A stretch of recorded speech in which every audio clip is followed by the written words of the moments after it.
నాయకుడి యొక్క ఆదేశాలతో సింగరేణి కార్మికులను ఆదుకోవడం కోసం సింగరేణి కంపెనీని ఆదుకోవడం. అబ్బో, ఇక్కడ కేజీ చీరలు కొంటే అర కేజీ చీరలు ఫ్రీ అంట. మంగళ్య షాపింగ్ మాల్, కేజీల్లో సేల్, టన్నుల్లో ఆనందం కోసం ఈ రోజు బరాబర్ ఇచ్చిన ఏమైతుందో రేపు చూసుకుంటాను, సిద్ధంగా ఉంటాను.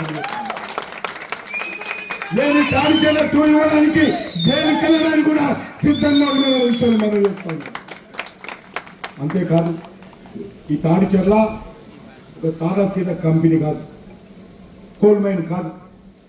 ఇప్పటి వరకు సింగరేణిలో ఉన్నటువంటి కోల్ బ్లాక్స్ ఎన్ని ఉన్నాయో అన్నిట్లో అతిపెద్ద కోల్ మైన్ తాడిచెర్ల 2 అనే విషయాన్ని మనం చేస్తున్నాం. తాడిచెర్ల 1, ఆ తాడిచెర్ల 1 కూడా రాష్ట్ర ప్రభుత్వానికి జెన్కోకి ఇచ్చాం పవర్ కోసం. ఇస్తే సింగరేణికి ఇవ్వలే, ఆ సోయి లేదు కేసీఆర్. తాడిచెర్ల 1 ఎవరికి ఇవ్వాలి?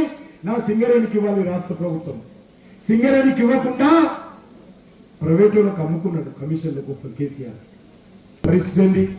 బీఆర్ఎస్ పార్టీ అధికారం ఉన్నటువంటి 10 సంవత్సరాలలో 25,902 కోట్లు. బీఆర్ఎస్ పార్టీ అధికారం ఉన్నటువంటి 10 సంవత్సరాలలో 25,902 కోట్ల రూపాయలు అప్పు పెట్టిపోయింది. ఏమప్పది? మన దగ్గర పవర్ తీసుకుంటుంది రాష్ట్ర ప్రభుత్వం, ప్రతి యూనిట్కు పైసలు ఇవ్వాల.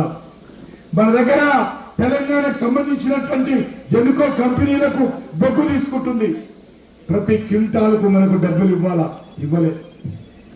జెన్కో కంపెనీ సంబంధించి 8,958 కోట్లు కేసీఆర్ అప్పు పెట్టిపోయాడు. కరెంటుకు సంబంధించి, మన కరెంటుకు సంబంధించి 20,199 కోట్లు అప్పు పెట్టిపోయాడు. మొత్తము 25,902 కోట్లు కేసీఆర్ అప్పు చేసి మన పైసలు మనకి ఇవ్వకుండా పోయి రోజు ఫామ్ హౌస్ లో పండుకున్నాం. ఎవరు అడుగుతా ఉన్నారు కేసీఆర్ ను? మీ కుటుంబం అంతా వెంబడబడి ఈరోజు అనేక రాజకీయాలు చేసి ఈ యొక్క కేసీఆర్ ను బ్రష్, మరి ఈరోజు ముఖ్యమంత్రి ఉన్నప్పుడు బ్రష్ పట్టించిపోయారు కదా. మరి 25,000 కోట్ల రూపాయలు కేసీఆర్ మీ హయాంలో అప్పు చేసిపోయావు, ఎవరిస్తారు అడుగుతా ఉన్నాను. చాలా బాధతో చెప్తా ఉన్నాను, సిగ్గుతో తల ఉంచుకోవాలి కాంగ్రెస్ పార్టీ. ఆ నైని కోల్ బ్లాక్ కూడా ఎండిఓ ఎవరికి ఇవ్వాలో మంత్రులు హైదరాబాద్ లో పడి కొట్లాడుకుంటున్నారు. రేవంత్ రెడ్డి కదిక్కు, ఇంకో మంత్రులు కదిక్కు, ఇంకో మంత్రులు కదిక్కు. ఈరోజు ఏ రకంగా Naini coal block MDO మాకివ్వాలంటే మాకివ్వాలి.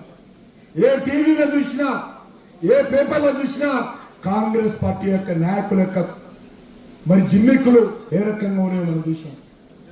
Tender వేసిన తర్వాత ఈ మంత్రుల కొట్లాట కారణంగా ఆ నైని కోల్ బ్లాక్ ఇంతవరకు ఎండివే పూర్తిగా.